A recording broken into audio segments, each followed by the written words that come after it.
Buenas noches, bienvenidos al Criminalista Nocturno.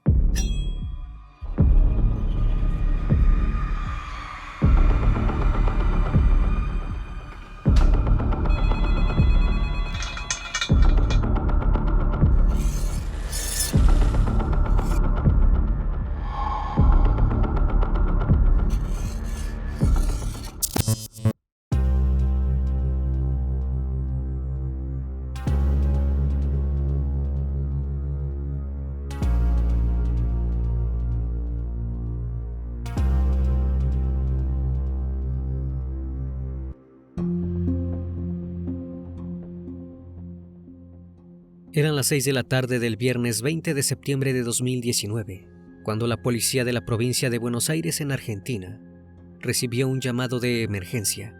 Los pobladores del partido de Moreno habían encontrado un cuerpo en el campo que rodea el dique Rollero del río Reconquista. El comando se dirigió a toda velocidad hacia el lugar del hallazgo.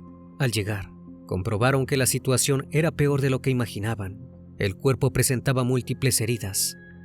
Pero eso no era lo más terrorífico, sino el hecho de que a la víctima le hacían falta los ojos y un tramo de los intestinos. Los agentes no tardaron en pensar que se trataba de un ajuste de cuentas relacionado con la mafia. Probablemente, esa persona había visto algo que no debía y le querían dar un susto a todos sus cómplices. Pero nada más lejos de la realidad. El verdadero móvil del crimen había sido una relación amorosa entre dos hombres, plagada de celos, amenazas e inseguridades. El Criminalista Nocturno. Iván Federico Díaz era un joven de 27 años que vivía en la ciudad de Merlo, en Buenos Aires, Argentina, junto a su madre, su padrastro y 5 hermanos. Se caracterizaba por ser un joven muy tranquilo, completamente abocado a sus seres queridos. Le encantaba pasar tiempo con sus ahijadas, ya que sus hermanos mayores le habían dado el gusto de ser padrino. Desde su adolescencia, Iván supo que debía conseguir un empleo para ayudar a mantener a su familia. Así fue como encontró a la cadena de hipermercado Carrefour, en un sede del barrio de Mataderos. Todos los días sin falta, se levantaba e iba al trabajo. Jamás pedía el día libre, a menos que fuera sumamente necesario. Sin embargo, nadie apreciaba su buen desempeño. Iván era muy abierto respecto a su inclinación hacia personas de su mismo género. Nunca tuvo problema en contar que le gustaban los hombres. Esto lo convirtió en el objeto de burlas de sus compañeros y hasta de sus supervisores. Iván soportó esto durante mucho tiempo, ya que deseaba ahorrar para comprarse un terreno y construir allí una casa, pero el hartazgo que le producía el acoso de parte de sus colegas derivó en que pensara seriamente en buscar otro empleo. Y casi lo hace, hasta que apareció una especie de luz al final del camino. Durante el año 2016, dentro del mismo hipermercado, conoció a Fernando Miguel Ambrosio, un hombre de 30 años, el repositor, también apodado El Pini. Lo cautivó instantáneamente. Iniciaron su vínculo como amigos, y con el pasar de las semanas, empezaron a verse cada vez más a menudo, ya que ambos vivían en Merlo. La relación terminó volviéndose romántica, pero nada era perfecto. La misma debía ser en secreto, ya que Fernando estaba casado con una mujer y tenía 2 pequeñas con su anterior pareja. No tenía ningún interés porque el resto del mundo supiera su verdadera orientación. Poco tiempo después, la mujer de Fernando quedó embarazada. Él le dijo a Iván que lo mejor era terminar el vínculo. Esto lo ofuscó bastante. Sin embargo, la pasión fue más fuerte y a los pocos meses volvieron a salir. Luego de 2 años de encuentros tan fogosos como clandestinos, en 2019, Fernando decidió terminar para siempre la relación. Sentía que estaban siendo muy evidentes y no quería levantar sospechas en su familia. A partir de entonces, Iván no volvería a ser el mismo. Durante muchos meses se preguntó por qué habría tomado esa decisión de manera tan repentina. El dolor se transformó en ira, y un día Iván decidió amenazar a Fernando. Le dijo que si no volvía con él, le contaría todo sobre su romance a su esposa. Fernando no se tomó nada bien esto. El vínculo se rompió para siempre. Ese mismo año, Iván fue trasladado a otra sede del hipermercado, ubicada en Villa Tesey, y no volvieron a verse. El 19 de septiembre, Iván, que ya tenía en ese entonces 30 años, salió de su casa para disfrutar su día libre. Mientras se dirigía a tomar el transporte público, se cruzó con su hermano, quien lo saludó animadamente. Ese último notó que había algo distinto en Iván. Por primera vez, en muchos meses, estaba feliz. Lo que ignoraba completamente es que esa sería la última vez que lo vería. Esa noche, el chico no regresó a su hogar. Su madre intentó llamarlo varias veces, pero nunca le contestó. Después de dejar un centenar de mensajes, decidieron salir a buscarlo por el vecindario. Sin embargo, no había rastros de él. Nadie lo había visto desde la tarde. Se trasladaron hacia la comisaría para realizar una denuncia por desaparición, pero los policías le indicaron que para oficializarla debían esperar al menos 48 horas. No fue necesario. Al día siguiente ya hubo noticias sobre Iván. El problema es que no fueron nada buenas. Eran las 6 de la tarde del viernes 20 de septiembre de 2019, cuando la policía bonaerense recibió un llamado de emergencia. Los pobladores de la zona sur del partido de Moreno habían encontrado un cuerpo completamente desnudo en el campo que rodea el dique rollero del río Reconquista, ubicado entre las calles San Nicolás, Río Negro y el Camino de la Ribera. El móvil del comando de patrulla se presentó en el lugar. Al ver el cuerpo, quedaron completamente atónitos. El mismo presentaba 6 puñaladas, múltiples golpes, y tenía cortes en los brazos, en una pierna y en el abdomen. Sin embargo, eso no era lo más terrorífico, sino el hecho de que le habían extraído los 2 ojos y un tramo de los intestinos. El estado era tan terrible que los oficiales no pudieron identificar a quién pertenecía, aunque sí pudieron determinar que se trataba de un hombre. Los agentes teorizaron que el móvil del asesinato podría haber sido un ajuste de cuentas relacionado con un cartel. Esta teoría se basaba justamente en la extracción de los ojos de los globos oculares. Creyeron que la víctima había visto algo que no debía. Incluso pensaron que era una mula que transportaba estupefacientes en su estómago y que por eso le habían cortado los intestinos. El cuerpo fue trasladado hacia la oficina forense para que se le realizara la necropsia correspondiente. Allí se determinó que se trataba nada más ni nada menos que de Iván Díaz. Los estudios también arrojaron que el cuerpo presentaba todo tipo de lesiones. Tenía fracturas y hundimientos craneales, una fractura de maxilar superior, otra fractura de base de cráneo, 4 lesiones punzocortantes a nivel cervical derecho, una lesión punzocortante a nivel pectoral izquierdo y otra lesión cortante a nivel cervical anterior. Además, le habían cercenado parte del cuero cabelludo. También se pudo establecer que los cortes se habían llevado a cabo con un bisturí y que el ataque fue sorpresivo. Por ende, la víctima ni siquiera pudo defenderse de su agresor. Si bien el cuerpo presentaba muchísimo ensañamiento, no todo parecía ser obra de humanos. Al haber estado expuesto durante más de 14 horas, los pájaros de la zona podrían haber arrancado los globos oculares de la víctima y los perros callejeros habrían devorado sus intestinos. La causa fue investigada como homicidio agravado. Quedó en manos del fiscal Federico Martín Soñora, de la Unidad Funcional de Instrucción y Juicio, número 4, del Departamento Judicial Moreno General Rodríguez. Los periódicos y los canales de televisión levantaron la noticia rápidamente, despertando el miedo entre la población. Con un caso tan terrible bajo su jurisdicción, el fiscal no tuvo otra opción que ponerse manos a la obra para encontrar al siniestro asesino. Luego de recibir la dolorosa noticia, los familiares de Iván ofrecieron su testimonio ante la justicia. Contaron todo lo que sabían de su vida, ya que cualquier cosa podría ser de ayuda para conocer el móvil del crimen y así llegar al autor del mismo. En todas las declaraciones, había un hecho que resaltaba sobre el resto: la relación amorosa que Iván había tenido con un hombre. Si bien no sabían su nombre ni su apellido, pudieron describirlo. se trataba de alguien corpulento y de tez oscura. Sabían también que el vínculo no había terminado nada bien. En una ocasión, este hombre había ido a casa de Iván junto a su mujer. Como él no se encontraba, le dejó el mensaje a uno de sus hermanos. La indicación era muy clara, quería que Iván no lo molestara más. Luego de esta revelación, el caso dio un giro de 180 grados. La hipótesis del ajuste de cuentas quedó completamente descartada y el móvil pasó a ser un posible triángulo amoroso. Pero no alcanzaba solo con los testimonios de los familiares de Iván. Los agentes decidieron citar a algunos de sus compañeros de la primera sede del hipermercado donde trabajó. Una mujer cuyas iniciales eran EGB, una mujer compañera de Iván, confirmó el vínculo amoroso entre ambos hombres y aportó nombres y detalles específicos. Relató que todos en el Carrefour sabían que Iván tenía una relación con un hombre que trabajaba como repositor externo, llamado Fernando Ambrosio.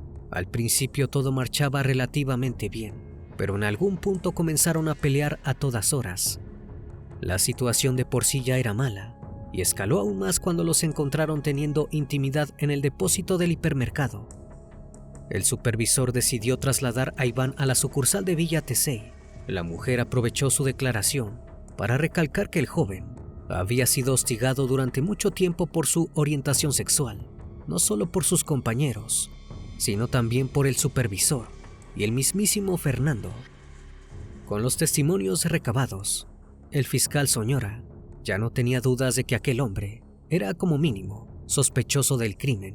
Se dirigió junto a otros agentes de la policía bonaerense a allanar su casa, ubicada en Villa Ñafe, al 1300 en Merlo, y allí las dudas se convirtieron en certezas. En la calle, los oficiales eligieron al azar a un testigo para que diera fe del procedimiento. Esto es sumamente necesario en Argentina. Luego ingresaron en el domicilio. Allí no encontraron ningún elemento que pudiera aportar a la investigación. Tampoco había señales de que se hubieran limpiado manchas de sangre. Estaban a punto de marcharse, sin haber conseguido ninguna prueba, hasta que el testigo pidió brindar una declaración. Relató que el 20 de septiembre se había cruzado con Fernando en la calle, ya que eran vecinos, como si de una charla cualquiera se tratase. El hombre le comentó que conocía al joven, que había aparecido sin vida en las inmediaciones del dique Rollero. También le dijo que el día anterior se había encontrado con él, ya que lo había pasado a buscar por su casa y fueron juntos hacia el río Reconquista. Allí habían charlado un rato hasta que se despidieron cerca del arroyo. Luego de eso, no volvió a saber de él hasta que vio las noticias. La situación era por demás extravagante. El propio acusado se había situado en el lugar donde se encontró el cuerpo de la víctima el mismo día que desapareció.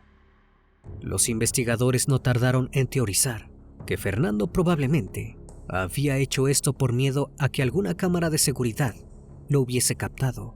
Esto se evidenciaba con el énfasis que había puesto al explicar que se fue del lugar cuando Iván aún continuaba con vida. Sin embargo, este testimonio no era prueba suficiente para arrestarlo. Los agentes realizaron pruebas de luminol en su automóvil en busca de manchas de sangre, pero dieron negativo. Para ese entonces, tenían la certeza de que el crimen se había cometido en el camino de la Ribera. Mientras continuaban buscando pistas, un equipo de la policía bonaerense comenzó a vigilar a Fernando de manera encubierta. Pero los trabajos de inteligencia no se demoraron mucho. Pronto en la seccional número 7 de Moreno, hallaron la ficha que faltaba en el rompecabezas. Al interceptar su celular, descubrieron que los días anteriores al crimen, Fernando se había comunicado con un hombre llamado Jonathan Gaitán, el cual le decían Mosquito. Era un albañil de 42 años, que trabajaba en su casa haciendo algunos arreglos, pero además, Fernando le había pedido que lo ayudara en algo. El 4 de octubre, los oficiales fueron hacia la vivienda de Jonathan, ubicada en Quirno número 1000, en el partido de Merlo, en el oeste del Gran Buenos Aires. Al verse rodeado de agentes, el hombre se quebró y decidió contar toda la verdad. Dijo que un día mientras estaba trabajando en la casa de Fernando, Este le ofreció 3,000 pesos argentinos para que lo ayudara a darle un susto a un muchacho que lo estaba molestando. Jonathan, que vivía de encargos ocasionales y necesitaba dinero, aceptó sin dudar. El 19 de septiembre recibió las indicaciones. Debía esconderse en la cajuela del automóvil Volkswagen Surán de Fernando. De ahí pasarían a buscar a Iván por el centro de Merlo y luego irían hasta el dique Rollero. Toda la primera parte del plan salió perfecta. Cuando estacionaron en la zona del río Reconquista, Fernando se bajó del vehículo junto a Iván y comenzaron a discutir acaloradamente. Jonathan escuchó gritos y golpes, pero no logró divisar qué sucedía. Al cabo de unos segundos, el ruido cesó. Fernando le indicó a Jonathan que saliera del automóvil y lo ayudara a meter el cuerpo de Iván en la cajuela. Para ese entonces, el joven ya no respiraba. No era lo que habían acordado, pero Jonathan prefirió no preguntar. Luego de envolver el cuerpo, condujeron unos 300 metros hasta llegar a un descampado, ubicado en las calles Río Negro y San Nicolás. Bajaron el cuerpo del auto y lo arrastraron hasta dejarlo bajo un árbol. Después de dar su testimonio, Jonathan quedó detenido. Ese mismo día, los agentes se dirigieron a la vivienda de Fernando. Llegaron en el momento justo, ya que según los trabajos de inteligencia, el sujeto estaba planificando fugarse al interior del país. Siguiendo las indicaciones de Jonathan, revisaron un galpón de otra casa ubicada en el kilómetro 34 de la ruta provincial 200, en la localidad de Mariano Acosta. Allí encontraron diversos objetos de valor, los cuales fueron identificados por los familiares de Iván. También hallaron ropa ensangrentada, una pala y un bisturí. Los dos objetos fueron sometidos a pruebas periciales y arrojaron coincidencia con el ADN de la víctima. Ya con los dos acusados detenidos, los agentes pensaron que la investigación estaba cerrada, pero todavía faltaba resolver algo: el móvil del crimen. Fue entonces cuando apareció un testimonio clave que tomó por sorpresa a todos los que estaban trabajando en el caso. Teresa, la esposa de Fernando, dijo que quería declarar ante la justicia. Contó que a finales de 2016, Iván se había comunicado con ella para decirle que era novio de su marido. Esto le pareció por demás extraño, por lo cual decidió tener una charla honesta con Fernando. Él se lo negó rotundamente y ella, con todo el amor que le tenía, decidió creerle. Estuvieron tranquilos por un tiempo, hasta que Iván volvió a aparecer. En esa segunda ocasión, le envió al celular de Teresa imágenes de Fernando sin ropa. Ya no había dudas. Lo que Iván decía era verdad. La mujer decidió separarse de su marido, pero esto solo duró unos días. Fernando le juró que lo de Iván había sido una confusión momentánea y que no había pasado de algunos chats. Desmintió que fueran pareja o que hubieran mantenido relaciones. Nuevamente, Teresa eligió confiar en él y se reconciliaron. Para que Iván no siguiera metiéndose en su matrimonio, ambos resolvieron cambiar los celulares. Se olvidaron del tema por un tiempo, como si nada hubiera pasado. No obstante, más de un año después, Iván volvió a aparecer en su vida. En esa ocasión la contactó vía Facebook. Le envió fotografías y videos donde se veía a Fernando teniendo intimidad con otro hombre. Teresa prefirió no darle entidad a los mensajes de este muchacho. Decidió que lo mejor era que el asunto quedara en familia. Iván le parecía un entrometido. Lo bloqueó, pero el acoso continuó. El chico llegó a hacerse hasta 4 cuentas falsas por día para enviarle mensajes, cada vez más agresivos. Le decía una y otra vez que era una gorda, una cornuda, y que Fernando eventualmente la iba a dejar porque no la quería. Ahí fue cuando se dieron cuenta de que la situación los sobrepasaba y que ya no podían resolverlo solos. El 17 de abril de 2019, 5 meses antes del crimen, Teresa fue junto a su esposo a poner una denuncia en la Fiscalía de Morón contra Iván por hostigamiento y supuestas amenazas. Sin embargo, la misma no prosperó. Luego de escuchar este relato, la Fiscalía corroboró que la denuncia era real. Fernando también entregó su teléfono celular para que vieran los mensajes que él tenía con Iván, donde él lo amenazaba, diciéndole que si lo dejaba le contaría todo a su madre y al resto de sus familiares. Pero esto no sirvió para que Fernando se librase del juicio. Todo indicaba que Iván había sido asesinado con represalias por los intentos de extorsión. Estando ambos en prisión preventiva, Fernando acusó a Jonathan de ser quien le propinó a Iván el golpe que le quitó la vida. No obstante, la necropsia reveló que el crimen se llevó a cabo por 2 personas. Ninguno podría salvarse de la condena. En el documento que se llevó a cabo para el juicio, Fernando fue acusado de idear y ejecutar el asesinato de Iván, por miedo que éste expusiera su condición sexual. Jonathan, por otro lado, fue acusado de ser cómplice, por haberlo ayudado a esconder el cuerpo. En el mismo archivo, el fiscal Soñora llevó a cabo una detallada reconstrucción de los hechos, desde que Fernando e Iván se conocieron en 2016 hasta el día del hecho. Habían comenzado su amistad en el hipermercado de Carrefour, ubicado en el barrio de Mataderos. Con el pasar de los meses se convirtieron en pareja. Cuando la mujer de Fernando quedó embarazada, este decidió terminar con Iván. El joven no se tomó nada bien esto. Lo amenazó diciéndole que si lo dejaba le contaría todo a su madre. Eventualmente retomaron el vínculo, pero en 2019, Fernando le dijo que se había acabado todo. Iván, completamente encolerizado, empezó a enviarle videos y fotografías íntimas de él a su esposa. Realizaron una denuncia en la comisaría, pero esta no prosperó. Al ver que los chantajes de Iván continuaban, Fernando se puso en contacto con Jonathan para pedirle ayuda. El 19 de septiembre de 2019, Fernando le mandó un mensaje a Iván para decirle que quería encontrarse con él. Probablemente le mintió, diciéndole que quería arreglar las cosas e incluso retomar la relación amorosa. Iván aceptó. Ya en la tarde, Fernando pasó a buscarlo con su automóvil por el centro de Merlo. Manejó hasta el dique Rollero, donde bajaron para charlar y tomar alguna infusión. Con la excusa de ir a buscar algo a la cajuela, Fernando la dejó abierta. En algún momento dado, alguno de los 2 atacantes le propinó a Iván un golpe en la cabeza con una pala ancha, con la cual consiguieron fracturarle el cráneo.